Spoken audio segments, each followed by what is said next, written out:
sabi ko sa inyo, hindi po magbabago ang pulisiya ng Amerika kahit sino pa ang presidente. Noong kahapon, no, nung huling pag-briefing ni VP Sara, tinanong ko kung meron siya expectation na ilalabas ba ni Trump kay Junior yung pagpapakidnap ni Junior sa tatay niya, PRRD, papunta ng Dahig. Sabi niya, wala naman siya expectation, no? At ang tanong niya, meron bang meeting? Ako naman, kaya ako tinanong yun, dahil sigurado akong makaka-meeting. Dahil kahit sinong presidenteng nakaupo dyan, ang expectation ng Amerika ay susunod sa kanila. Kaya nga ako, sinabi ko na dahil wala namang matagalang preparasyon para sa working visit nito, hindi ito imbitasyon. Hindi ito working visit para itaguyod ang parehong interes ng Pilipinas at Amerika. Ito ay isang summon. Patawag para sabihin lang ng mga Amerikano kung anong gusto nilang gawin ng Marcos Jr.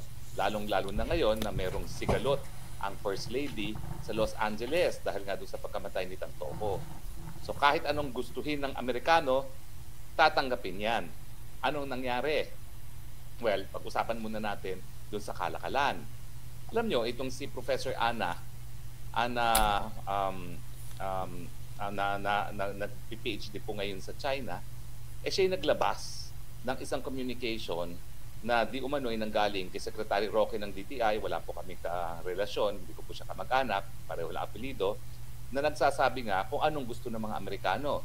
Among others, gusto nila na pababain ang taripa sa soybeans at saka sa wheat, yun yung mga siguro pinakamaraming inaangkat natin sa Amerika, at gawing 3% na lang ang taripa dyan sa mga kalakal na yan, soybeans at wheat. At gusto rin nila na paramihin pa yung pagpasok ng chicken quarters na alam naman natin na magiging pahamak sa mga nag-aalaga ng manok sa Pilipinas dahil talagang mura po talaga ang manok na galing sa Amerika. At syempre yung mga Jollibee, mga Max Chicken, imbis na bumili ng lokal na chicken, bibili na lang nila yung mas mura galing sa Amerika. At bukod pa dyan, bagamat may Korte Suprema decision nga na nagsasabi na yung Joint Maritime Exploration Agreement between the Philippines and China na ipinasok ni GMA ay unconstitutional dahil tanging Pilipino lang daw ang pwedeng mangalap ng tanging yaman sa West Philippine Sea. Abay, doon sa nalik ni Professor Ana Malindog, ay nakalagay doon na bibigyan na ng preferential treatment ang mga American companies para mangalap ng tanging yaman sa pinag-aagawan ng West Philippine Sea. So akala ko ba ang desisyon ng Korte Suprema bawal ang dayuhan? Bakit? Ang mga Amerikano ba hindi dayuhan? Diba dayuhan din sila? Ibig sabihin, doon sa nalik na document na yon, ang gusto ng Amerikano, wala kaming pakialam kung anong sinabi ng Korte Suprema ninyo. Gawan nyo ng paraan ng mga Amerikanong kumpanya ang pwedeng mangalap dyan sa West Philippine Sea. Alam niyo po ho, ang expectation kasi dyan sa Rectobank. Sa Rectobank po, na-identify na nila na marami. 5 times the reserve of Saudi Arabia. 5 times langis at natural gas. At dahil kaibigan ko yung rinirespetong geologist na si Professor Brown, dati professor sa UP, ngayon naging very successful, listed ng company niya, siya nagsasabi na all indications positive for oil and natural gas yung Rectobank na yan. So kaya nga pinag-aawayan ngayon ng West Philippine Sea. Nung wala naman tayong datos na nagsasabi na merong langis at natural gas dyan, wala naman pakialam ang mga tao dyan sa West Philippine Sea. Dahil nga, bato-bato yan eh. Hindi naman tayo mapangisda dyan dahil ang mga barko ng mga mangingisda nababalahura, no? Doon sa mga bato-bato dyan sa West Philippine Sea. Dangerous grounds nga ang nakasulat sa mapa dyan dahil mabato. Ngayon na lang na may langis, kaya pinag-aalwayan.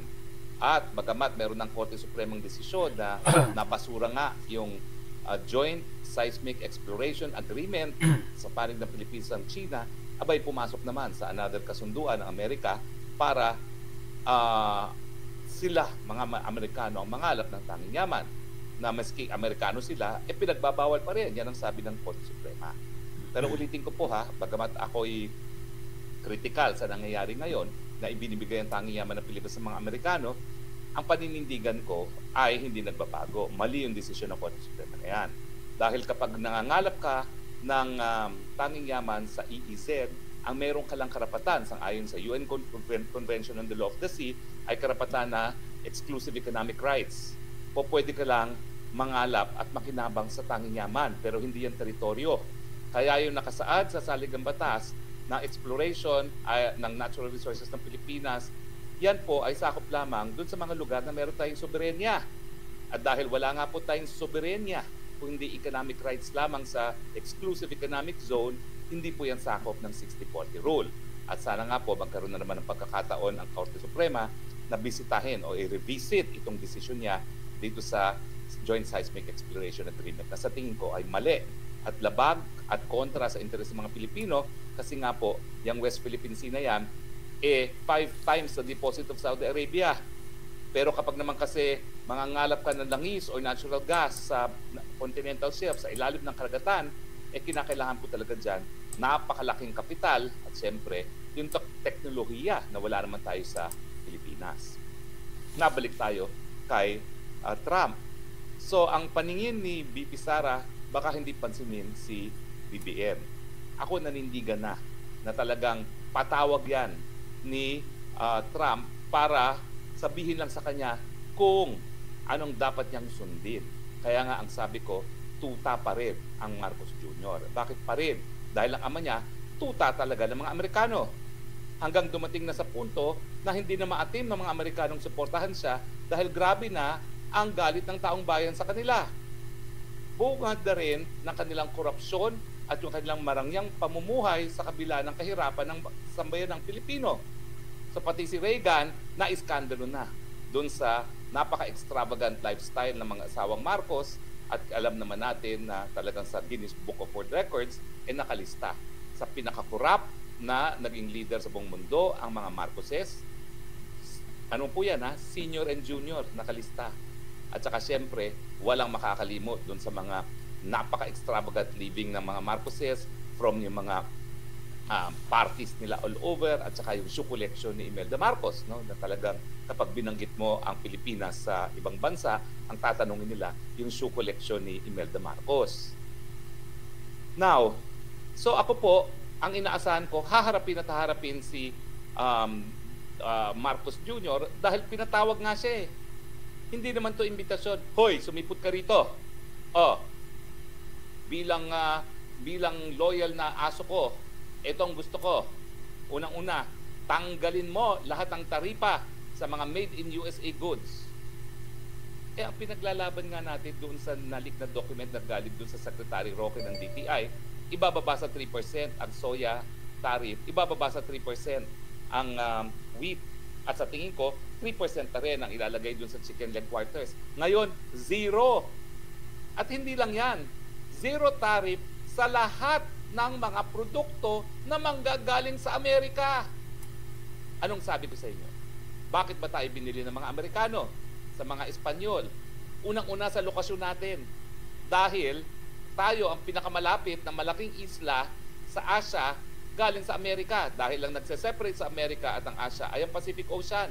So tayo yung launching pad nila papunta ng Asia at noon pa man, panahon pa ng mga Espanyol, alam na nila na China is the country to beat in the future. At alam din yan ng mga Amerikano. At hindi lang naman China talaga importante. Nandyan talaga yung Southeast Asia na isang ancient civilization at nandyan din talaga ang India. Pero tayong entry point to Asia galing sa Amerika. Dahil pag ikaw ay maglalayag galing Amerika, gamit ang barko sa mga panahon na yon at hanggang ngayon sa mga eroplano, talaga namang po ang unang-una mong makikitang bahagi na malakihang lupain sa Asia ay ang Pilipinas. So, importante ang Amerika kung gusto niya magkaroon ng foothold sa Asia, lokasyon. At ngayon, pinagsasamantalahan na ng mga Amerikano ang pagiging asong sunod-sunuran ni Marcos Jr., pinarami na ang mga EDCA bases natin at kung maalala nyo, yung isa pang maka-Amerikanong Noynoy Aquino ang siyang pumayag na magkaroon ng EDCA matapos na yung makabayang Senate President Jovito Salonga na aking kamag-anak ay gumawa ng paraan para sipain na yung mga Amerikano sa ating teritoryo dahil ang pananatili ng mga base militar ng Amerika ay yan po ay labag sa ating soberenya, labag sa ating estado bilang isang independenteng bansa dahil yung mga base militar na yan talaga namang linagay ng Pilipinas sa Pilipinas mga Amerikano dahil yan ang dahilan kung bakit binili nila tayo. Para magkaroon sila ng mga base militar, para magkaroon sila ng malakas na presensyang militar sa Asia. At ngayon nga, hindi sila pumapayag sa patuloy na paglakas ng China at ang nais nila gamitin ang ating bansa para maging unsinkable warship laban sa China. At kaya nga po napapabalita na bukod pa doon sa daragdagan pa ang dinagdagan ng mga base militar ng Pilipinas na pinagagamit nating libre sa mga Amerikano para mag-preposition ng kanilang kasundaluhan at kanilang mga sandata, dadagdagan pa yan at magbubukas pa ng arms munition factory dyan sa Subic. Yung pinakamalaki nating export processing zone na inabando ng mga Amerikano ng pumutok ang Bulkan Pinatubo at pinausbong naman ng mga Pilipino dahil sa ating determination na umunlad. Lahat po yan matitigil dahil sino mamumuhunan sa isang lugar na mayroong arms factory na alam nila na ang kalaban ng Estados Unidos ay uunahing titirahin yan. Kung ikaw ba ay Taiwanese investor, miski ikaw ay maka-Amerikano, mamumuhunan ka pa ba dyan? At siyempre, kung ikaw ay China, bagamat siyang pinakamalaking namumuhunan ngayon sa ating rehiyon, sa Southeast Asia, namumuhunan ka pa ba dyan sa gitnang Luzon, Central Luzon, kung nasaan ang Subic, knowing na talagang tatargetin ng China kapag naroriyan yung arms manufacturing facility ng mga Amerikano. Unang-una po yan. Dahil ang mga Amerikano, nung binili tayo, kinakailangan nila ng foothold, entry point to Asia, at yan po'y napatunayan na sa kasaysayan. Dahil talagang matapos tayong masakot ng Amerikano, naglagay sila ng mga base militar na hindi na umalis. Napaalis lang yan ang panahon ni Senate President Copito Salonga at ng mga senador na bumoto na itigil na ang US-Philippines Military Bases Agreement na ibalik sa panahon ni Noynoy Aquino at lalo pang pinausbong ni Marcos Jr.